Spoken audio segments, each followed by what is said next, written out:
Listen up, you all. Welcome to a culinary journey that'll make your taste buds scream for more. We're about to explore 10 dishes so bloody delicious, so mind-blowingly good, they'll make you want to sack your local takeaway and actually learn to cook. Get ready to ditch the microwave meals and step up your game, because this is a culinary masterclass you won't want to miss. So, put on your aprons, sharpen your knives, and for God's sake, pay attention. It's about to get delicious in here.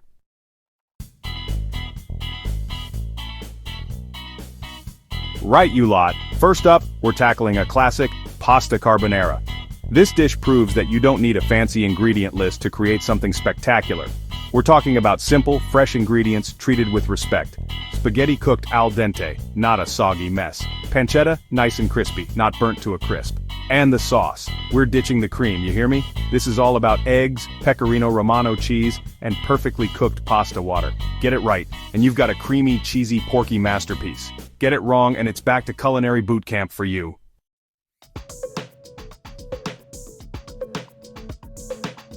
Now the key here is to emulsify the eggs. That means no scrambled eggs in your pasta, you hear me? We're going to create a silky smooth sauce by slowly whisking the eggs and cheese together off the heat. The residual heat from the pasta will gently cook the eggs, creating a luxurious, velvety texture that'll coat every single strand of spaghetti.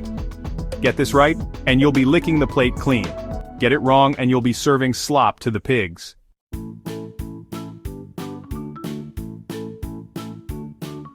Next up, we're traveling to Japan for a bowl of soul-satisfying ramen. Forget those instant noodles you've been surviving on, this is the real deal. We're talking about a rich, flavorful broth simmered for hours, packed with umami and depth of flavor. No shortcuts here. We're starting with pork or chicken bones, adding aromatics and letting it simmer until the essence of flavor infuses every drop. This isn't just a bowl of noodles, it's a culinary hug for your insides.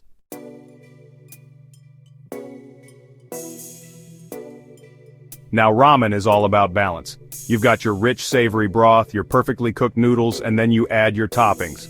We're talking about tender slices of pork belly, marinated to perfection, and soft-boiled eggs with that gorgeous runny yolk. A sprinkle of fresh green onions adds a touch of freshness, and a drizzle of chili oil brings the heat. This is a symphony of textures and flavors, a culinary masterpiece that'll have you slurping every last drop.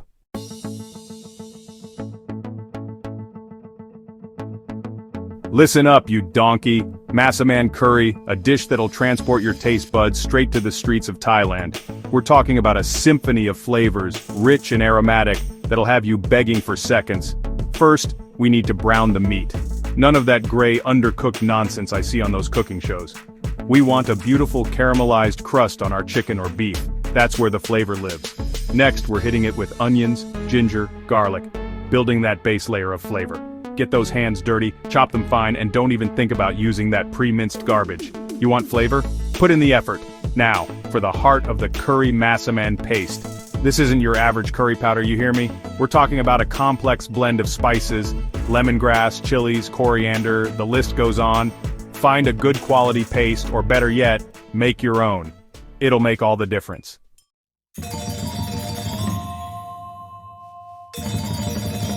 Now, we're building the sauce. Coconut milk, the key to that creamy, luxurious texture. Don't even think about using that low-fat rubbish. We want the real deal, full fat for a curry that's truly decadent. Next, we add the diced potatoes. And for God's sake, use the right potatoes. We want them to hold their shape, not turn to mush. Yukon Golds are your best bet here. Simmer it all low and slow until those potatoes are cooked through and the meat is tender. Finally, the finishing touch, roasted peanuts. Gives it that satisfying crunch and nutty depth. Sprinkle them on top just before serving, and for God's sake, don't you dare burn them. Burnt peanuts are a culinary sin. Serve this masterpiece with a generous helping of fluffy jasmine rice. There you have it, a Massaman curry fit for a king, or at least someone who knows good food when they taste it.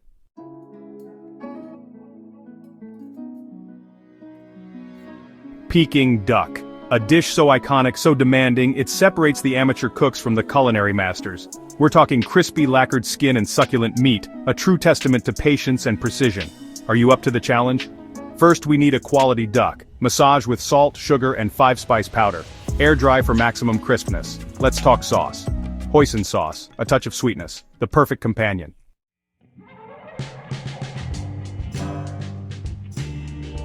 The moment of truth, roasting the duck. Preheat your oven high and slow. We're aiming for a golden, glistening skin that crackles when you touch it. Baste it regularly with a mixture of honey and water, ensuring every inch of that skin reaches peak perfection. As the duck roasts, the aroma will fill your kitchen, teasing your senses and testing your willpower. Resist the urge to rush the process. We need that duck cooked through, the meat tender and juicy. Once the duck is cooked to perfection, let it rest. This allows the juices to redistribute, ensuring every bite is bursting with flavor. Now, for the grand finale carving. Slice the skin thin, almost paper-like, revealing the succulent meat underneath. Serve those glistening slices with thin pancakes, spring onions and cucumbers. Roll it all up, dip it in that glorious hoisin sauce, and prepare yourself for a flavor explosion that'll blow your bloody mind.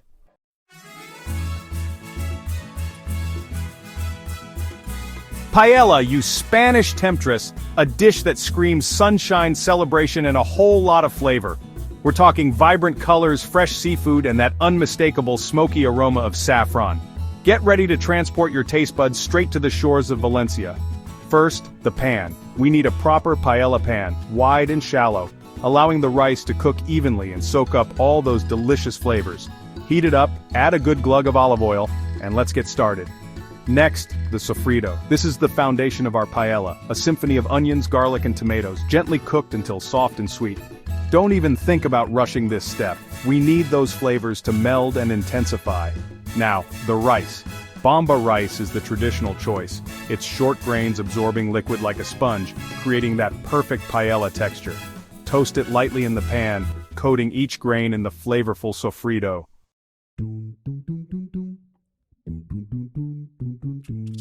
Now for the star of the show, the seafood. Today we're using plump prawns, juicy mussels, and firm white fish. Add them to the pan, nestling them amongst the rice. And now, the magic touch saffron. This precious spice elevates our paella to new heights. Infuse it in warm stock before adding it to the pan. Pour the saffron-infused stock over the rice. Bring it to a simmer, then lower the heat. Resist the urge to stir. We want a beautiful sauerkraut to form on the bottom. Once the liquid is absorbed, our paella is ready. Let it rest for a few minutes. Serve it straight from the pan, garnished with lemon wedges and parsley. There you have it, a feast for both the eyes and the stomach.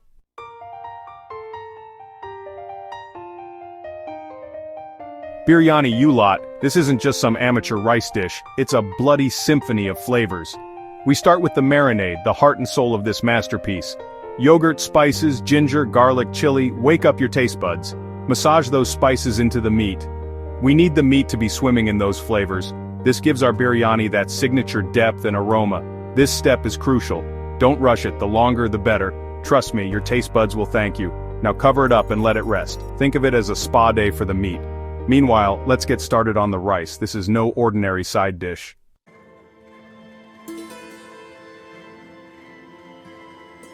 Basmati rice, you beautiful, fragrant wonder. Wash it gently, treat it with respect. We're looking for fluffy, separate grains, not a sticky, clumpy mess. Now parboil it with some whole spices. Cardamom, cloves, cinnamon. Infuse it with that warm, aromatic charm. Remember that marinated meat we left to its own devices? It's showtime. Layer it generously in a large pot, and on top of that goes our fragrant parboiled rice. This isn't just layering ingredients, it's layering anticipation for the flavor explosion to come. Now we seal the deal. A tight lid, some low heat, and let the magic happen. The aromas will fill your kitchen, teasing your senses, making you impatient for that first glorious bite. But hold your horses, patience is key here. Biryani is all about slow cooking, letting those flavors meld and deepen, creating a symphony of taste that will blow your bloody mind. Serve it with some cooling raita on the side, and get ready to be transported to culinary heaven.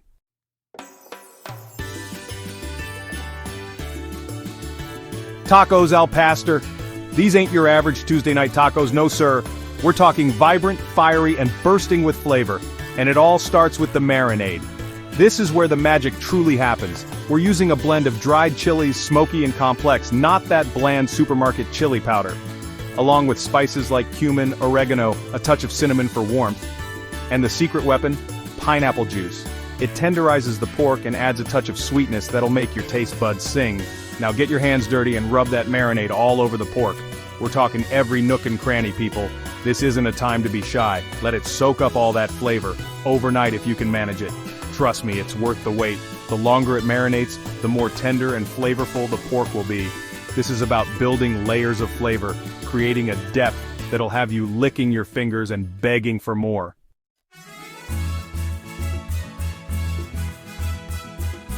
Now the moment of truth. Traditionally, al pastor is cooked on a vertical spit, but a hot grill will do the trick just fine. Get those flames licking and char the marinated pork to perfection. We want those crispy, caramelized edges bursting with smoky flavor. While that's sizzling away, warm your tortillas. Not in the microwave, you donkey. On the grill, just a quick kiss of heat to make them pliable and slightly smoky.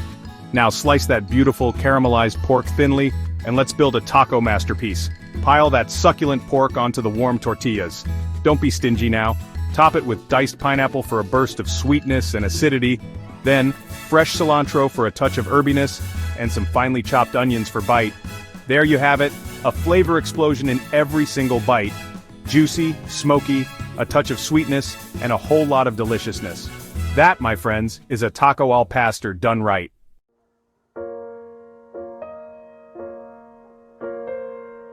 Croissants, the ultimate test of a pastry chef. It's not just about following a recipe, it's about precision, patience, and a whole lot of butter. We're talking layers upon layers of flaky, buttery goodness that'll melt in your mouth. First, the dough. Strong flour, a touch of sugar, yeast, milk, and a pinch of salt. Knead it, work it, show it who's boss. But be gentle, we don't want to overwork the gluten. Now, the star of the show, cold, high-quality butter. Encase that butter in the dough and start rolling. This is where the magic happens. Roll, fold, turn, repeat. We're creating layers, my friends, hundreds of them. Each layer, a thin separation between buttery heaven and flaky perfection. This takes time, dedication, and a steady hand. But trust me, the reward is worth every minute, every ounce of effort. Those layers are what give the croissant its signature airy, melt-in-your-mouth texture.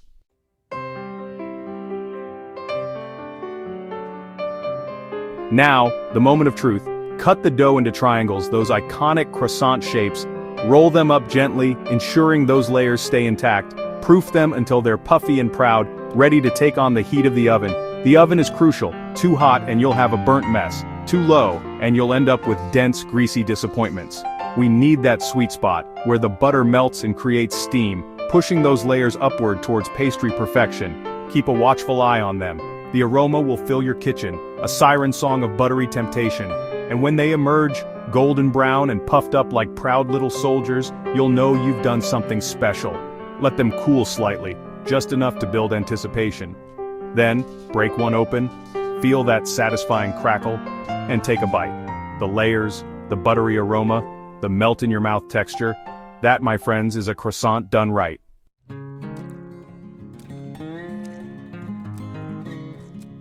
Right, you lot, we're about to dive into a dessert that's as beautiful as it is delicious. Baklava. Layers of crisp, buttery filo pastry with a symphony of chopped nuts, toasted to perfection. We're after texture here, people. The key to a good baklava is in the layering, each sheet brushed with melted butter. Make sure those nuts are evenly distributed. Once you've got your layers sorted, it's time to bake. We're looking for that perfect golden brown color.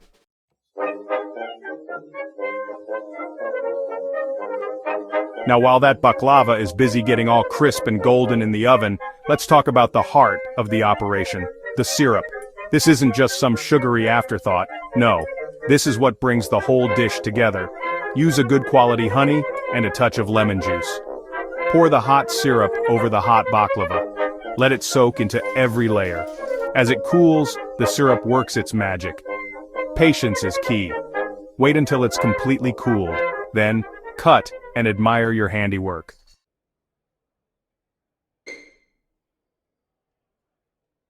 Listen up, you Muppets. Today we're diving into the delicate and delicious world of sushi. Forget those greasy takeaway boxes, we're talking about the real deal. The star of the show?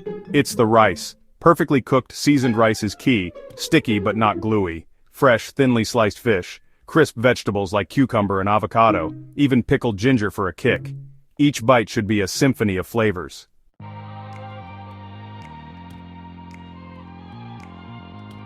Now comes the artistic part, assembling your sushi. Whether you're a seasoned pro or a complete novice, there's a sushi style for everyone. Feeling ambitious? Give maki rolls a go. Spread that perfectly seasoned rice on a sheet of nori seaweed, then layer on your fillings with care. Then, with a bit of practice, you'll be rolling up those bad boys like a true sushi master.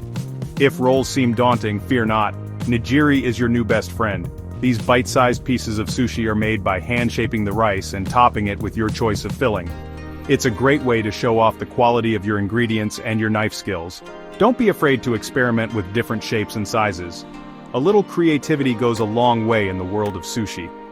Now, no sushi feast is complete without the proper accompaniments. Soy sauce for dipping, of course, wasabi for a fiery kick that'll clear your sinuses, and pickled ginger to cleanse the palate between bites. Remember, sushi is all about balance and harmony. So, take your time, savor each bite, and appreciate the artistry and skill that goes into creating this culinary masterpiece.